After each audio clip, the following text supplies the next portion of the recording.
상승의 종아 울려라 스타 골든벨 시간입니다. 오늘은 김호영 대표, 강성현 대표와 함께 할 텐데요. 이번 시간 과연 골든벨이 울릴 수 있을까요? 첫 번째 종목부터 만나보도록 하죠. 바로 에코프로비엠입니다.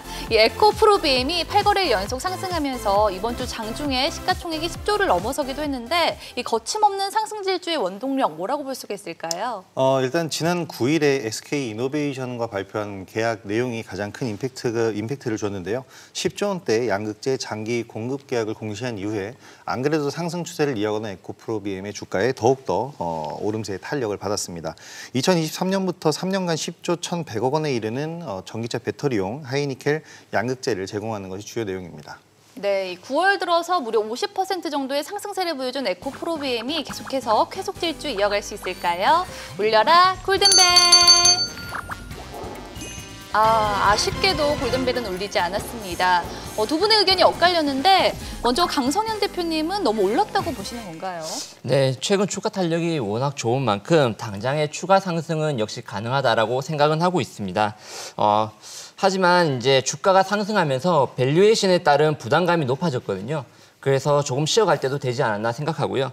에코프로비엠의 12개월 선행 PER은 최근 한 달간 50배에서 70배로 증가하였습니다. 이 부분은 앞서 포스코 케미칼이 예전 양극재 증설 기대감으로 인해 가지고 주가가 급등하면서 70배로 급증한 적이 있었는데요. 이 부분은 그때 포스코 케미칼이 이제 기간 조정과 가격 조정으로 이어졌던 부분이 있고요. 그리고 기술적으로도 단기 이평선들의 이격차가 너무 벌어진 만큼 변동성에 좀 주의를 해야 되는 구간이라고 생각하고 있습니다. 네, 김호영 대표님은 추가 상승이 가능하다라고 보시는 건가요? 일단 LG화학도 그랬고요. 말씀하신 포스코 케미칼도 그랬고 지금 2차전지 양극재를 생산하고 납품하는 이 업체들의 주가 탄력을 보게 되면 더 오를 수 있는 자리, 도저히 오를 수 없는 자리 이렇게 가늠하기가 상당히 힘든 모습들을 많이 보여주고 있습니다. 더군다나 에코프로비엠 같은 경우에는 2차 전지 소재 분야에서는 대장주의 역할을 지금 하고 있고요. LG화학이 LG에너지솔루션과 분사를 하게 되면서 어떻게 보면 좀 공허한 빈자리, 대장주가 빈자리가 되었는데요. 이 자리를 에코프로비엠이 지금 차지하고 있는 그런 모습입니다. 조정을 보인다면 매수를 해야 된다고 생각을 하는데요. 추가적으로 오른다고는 생각을 하고 있지만 당연히 조정도 불가피하다고 생각은 합니다. 하지만 전체적인 흐름에서 상승 추세는 변함이 없을 걸로 보입니다. 네, 최근 2차 전지, 특히 소재주의 상승세가 그야말로 파죽지세입니다. 앞으로의 전망과 함께 눈여겨볼 히든 종목이 있다면 같이 전해주시죠. 역시 유명한 종목이긴 합니다. 에코프로비엠과 마찬가지로 굉장히 유명한 종목인데요. LNF 같은 경우가 지난해 12월에 LG에너지솔루션과 양극재 공급 계약을 체결을 했고요. 지난 4월에는 SK이노베이션과 이제 또 전기차용 니켈, 코발트, 망간, 양극재 공급 계약을 체결했는데요.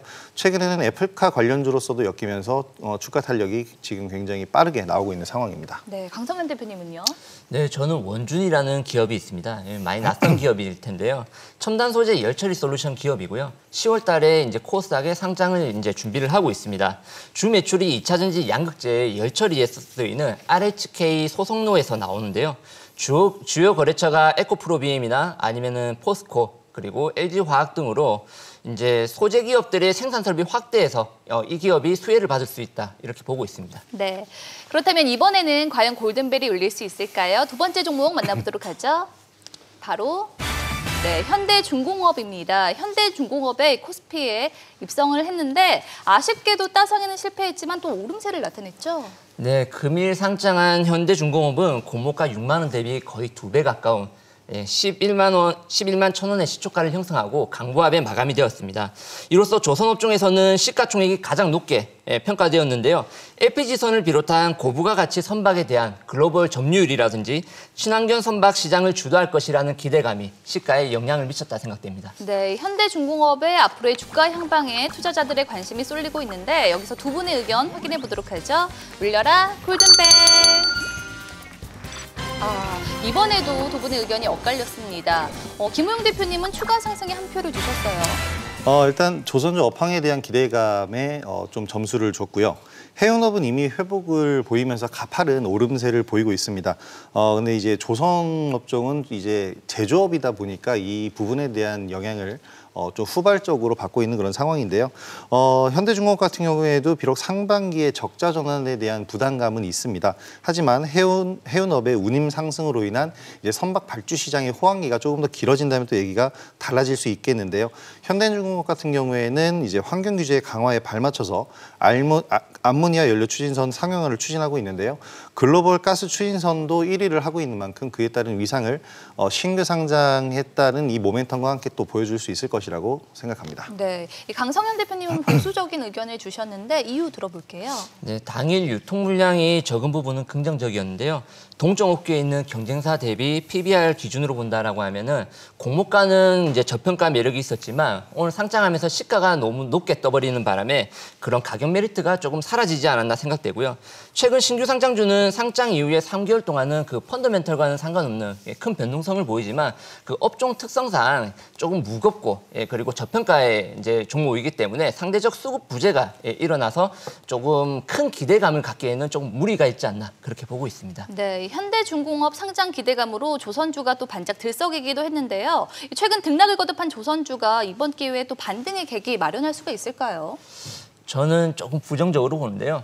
최근 신규 상장주의 주가 변동성을 본다라고 하면 기대 수익률을 조선업 대비해가지고 높게 가져갈 수는 있지만 워낙 기본 PBR이나 PER 등이 낮게 측정된 업종인 만큼 이 한 종목으로 상장함으로 인해 가지고 그 조선업 전체적인 움직임을 바꿀 수 있을 거라 생각하지는 않습니다. 네, 자 그럼 이제 마지막으로 만나볼 핫 종목은 바로 네, 효성 첨단 소재입니다. 이번 주 효성 첨단 소재가 또다시 신고가를 경신했습니다. 그야말로 매일매일이 고점이에요. 네, 지금이라도 사야 되지 않을까라는 생각이 들 정도로 볼 때마다 신고가를 기록을 하고 있습니다. 효성 첨단 소재의 급등세는 내년 슈퍼 섬유 생산 능력이 크게 늘어날 것이라는 전망 덕분인데요.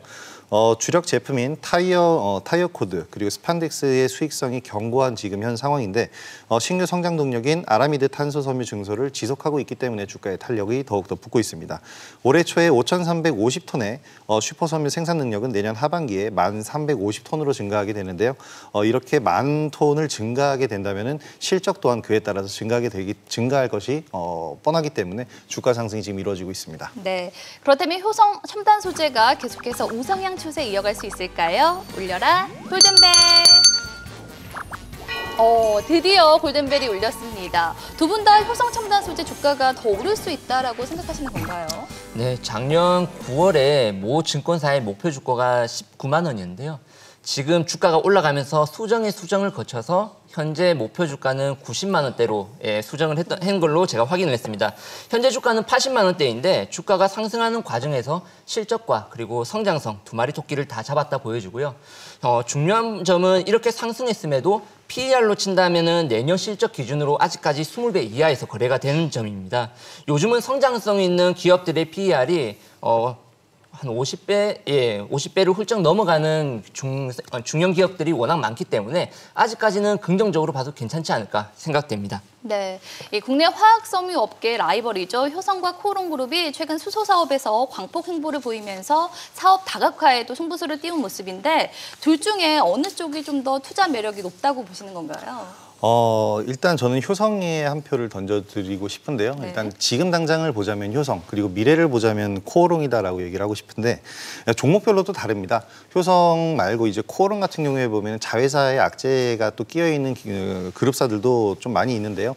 또한 반면으로는 코오롱 플라스틱처럼 지금 현재 탄소 중립과 맞물려서 급등을 보이고 있는 계열사도 있는 만큼 코오롱의 화학주들, 이 계열사들을 보게 된다면은 매력도가 그만큼 또 높습니다.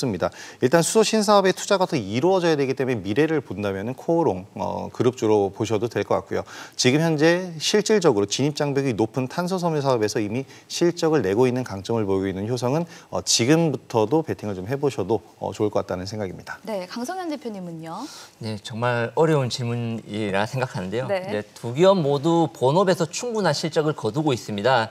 그리고 성장 사업인 수소 산업에서 이제 호조를 이루고 있는 만큼 둘 다 선택해도 자체도 나쁘지 않다 생각되고요. 단 최근 주가가 워낙 가파르게 올라간 만큼 이제 쫓아가면서 매수할 필요는 없다라고 생각됩니다. 주가가 매일 오를 수는 없는 부분이거든요. 그렇기 때문에 그 기술적으로 이제 이평선의 이격차가 조금 좁혀질 때, 그럴 때 조금씩 모아가는 전략이 유효하지 않을까 그렇게 생각하고 있습니다. 네. 지금까지 한 주간 시장을 뜨겁게 달군 핫 종목을 만나봤는데요. 이 파이브스타의 의견은 참고 자료일 뿐 투자의 판단과 책임은 투자자 본인에게 있다는 점 말씀을 드리고요.